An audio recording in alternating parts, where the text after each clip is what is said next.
It's perfect. And to have, the theme of today's concert is loosely about home. And we all know how important that is, how flexible it is, and how profound it is. So all of the presentations today will talk a bit about that. This piece that we're going to play is by Antonio Vivaldi, and you all probably have heard the Four Seasons. Given the idea of home, this man was one of the most prolific composers. He wrote the most music. He wrote over 65 operas, right? It's between, like, a lot of his music was lost, and it took a long time to find it because he died homeless in Vienna, even though he was a great Italian.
I brought my own quartet. Nadina had a quartet. I brought my own quartet. It's a quartet of poetry. And the players in this quartet, there's four of them, are very different from each other. These four poems are really unique in voice and in style, but I thought I'd bring them together in the spirit of, togetherness and home. These disparate people here brought together in this quartet of poetry called Together at Last. And a little intro that Lucas is going to start in a moment now. Hi, honey. I'm home.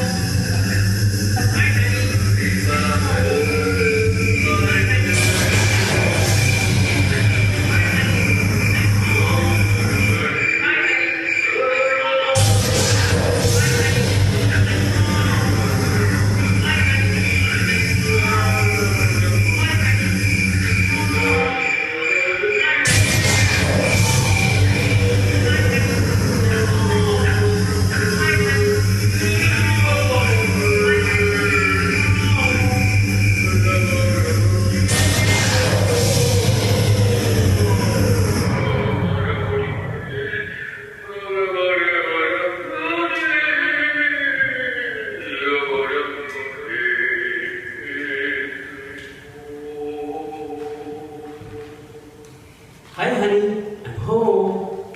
But seriously, honey, I'm home. And you know what they say, home is where the honey is runny, if you know what I mean.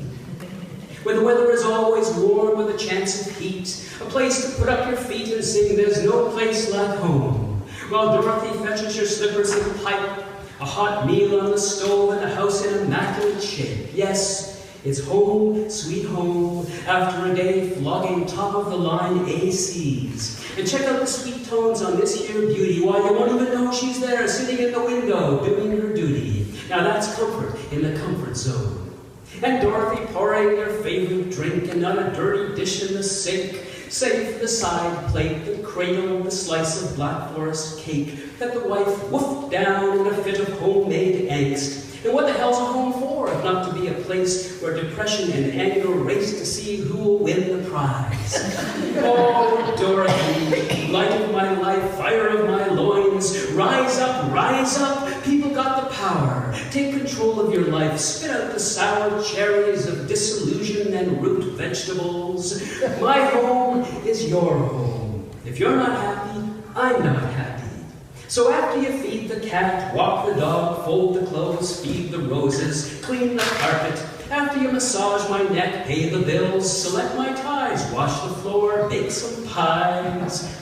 Let's say we fly the coop, get out of Dodge, and otherwise scoop our butts over to Donnelly's for a brewski. Sit back and have a nice talk, while the 32 TV screens squawk out the hockey scores. Down a few beers, say hi to Brock and Bill McTeer, play a round of pool, pound them back till we start to drool, then weave on home, where you drop me on the bed face first, shoes on, and you hide your thirst under highballs of gin and tonic, and you flop down beside me on a neatly made bed. Now that's what I call love, and that's what I call home. Home, sweet home, sweet. Home is not a where. Home is a who, where who is everywhere, and where is now, and when is how I see you then, and there is what we share with who and when and where. Home is not a where. Home is a what that isn't a house, a room, or this or those places I breathe for a spell. Home is where I feel the swell of smiles in the midst of those who care to see the what's inside, that no walls can divide. Which is to say that home is not a tray of feel-good. Home is a many. Home is any and all of every there. Home is the planet we share, when we share the what is of who we are, when we are together as one. But I'd split my sides laughing if it wasn't so wholly tragic. This planetary pixelation, this bifurcation, this complete and utter disintegration of the sacred unity of all things. What once was whole is torn asunder. Together we stand, divided we conquer each other. Who determined that this couldn't live with that? The time and space had to sleep in separate beds. Yin divided from yang, sky from earth, church from state, woman from man, early from late. Mind cleaved from brain, right from wrong, food from farm, different from sane. I want to plant a flower in the cracks between touch and feeling, thinking and being, moon and sun, conscious and un. I want to pair God with God, kissing with lips, sex with babies, women with ladies. For the love of Parabrom, get out the glue. Restore the bridges from me to you, man to animal, religion to science, wisdom to knowledge. Rebuild the alliance between freedom and responsibility, parent and child, dreaming and waking, giving and taking. Rejoin art to beauty, politics to compassion, songs of longing to songs of action. To say that we are one, for me to take your hand and not think it a gun, to live an unseparate life, to shun the great divide that put Humpty back together, to ride the same wave, to stop being slaves, to divide and conquer, to stop the splitting off, atom from atom, words from meaning, meaning from words, the whole bleeding dance receding, to integrate, not subjugate, to hold the many feet to the one fire that gave us to ourselves as mysteries and to each other, to be one, to be whole again, nestled in the sacred vessel of soul again, in the promised land where together at last, we stand where the lines are blurred, all cuts fall back into the knife, and everything that the world is our one wild and precious life. But for the war, all for all, each in every, and I and thou, was this only now, beings busy being beings, in infinite suchness tempered, ineluctable where when of isness becoming fate, and I would be thou, but for the war, but for the hate, but for all against all pitted, but for the heart-gutted snake. Leaves into ear whisper love's bony embrace. Soldiers face down kiss their earthly mate in infinite sadness tempered, wherein ineluctable fate, busy with being, dreams this only now, each in every, all for all's sake, and I and thou, but for all against all pitted, but for the truth-gutted snake, but for the war, but for the hate. For we in us gathered, being in the future state, targeted by yesterday's men, the kings of mediocrity, second-rate thieves who'd steal the breath from babies' lungs, chain their eyes to the rungs of the banal, the endlessly craven substitutes for touchful truth, for the infinite isness of here, for glistening and star-filled listening, where all for all, each in every, was this only now, beings, busy being beings, in infinite suchness tempered, ineluctable where-when of isness becoming fate, but for the war, but for the hate, but for all against all pitted, but for the heart-gutted snake. Once upon each all times, every only heroes heroed for love, became becomers for love, faced into cyclopean eye for love, filched fire from gods for love, pulled doves from the mouths of dragons for love, or died in the trying for love. Now swallowed by hubris, where each is only each, and now is only and always digested in the acids of then and none and impossible. And the snake turned inside out, power turned on itself, absence devouring presence, here tucked into a box of not likely. And so each now here waits in the silence of maybe, for some future time, when all for all, each and every will be this only now. Beings, busy being beings in infinite suchness tempered, ineluctable where-when of isness becoming fate, and there is no war, and there is no hate, and there is no all against all pitted, and there is no heart-gutted snake. For we in us gathered being, the future state, hold in our hands, in our heads, in our fists, in our guts, in our hearts, the world to recreate. All for all, each in every, and I am thou.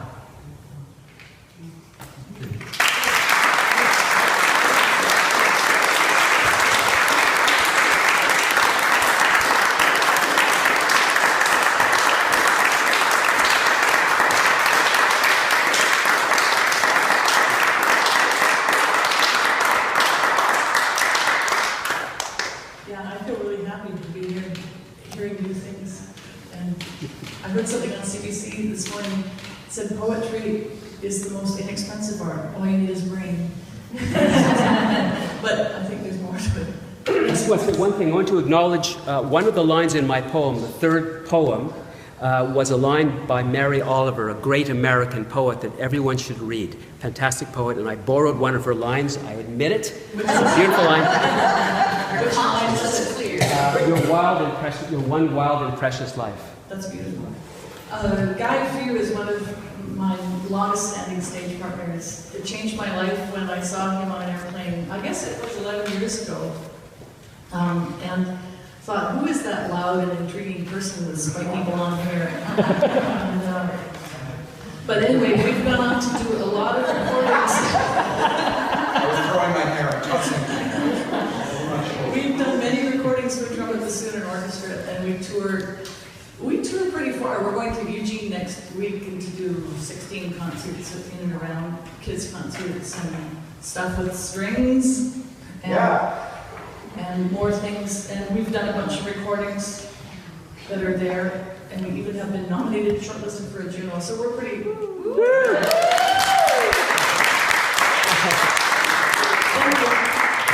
was 3 years ago, and I'm still talking about it.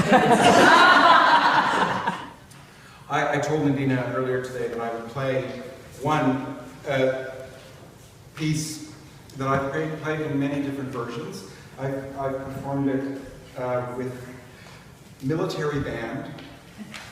I haven't heard that one. It's a fun one. Okay. I've also done it with orchestra, with piano, and in this version, where I cut out all of those people, I played by myself. This is kind of a 1940s inspired Hollywood strings kind of piece. Kind of Clifford Brown and Hollywood strings kind of piece. It's called Trumpet in the Night. It's by the American composer Harry Simeon. Let's see what comes out.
is the prelude. And it's based on a poem that my sister wrote. My sister has had 8 children, and she was just sort of daydreaming in her bedroom one day, and she wrote this poem, which goes something like this. Full of empty, taut and warm, through closed eyes I see a round hole opening, and then it's like the sea moving through her, and you listen through her belly to what's going on. And this is written by a mother of 8. So I wrote a melody that's rather Celtic, and I put with it some chords from the Japanese gagaku. If you're an islander, you know that Japan is very close in spirit to PEI. We are both lands of the rising sun. The First Nations nearby PEI are called the Wabanagi Confederacy. That means land of the rising sun. So we see the sun first in North America. So I like the Japanese traditional gagaku chords. So I use those over the Celtic melody here for this piece called Prana, which is my prelude.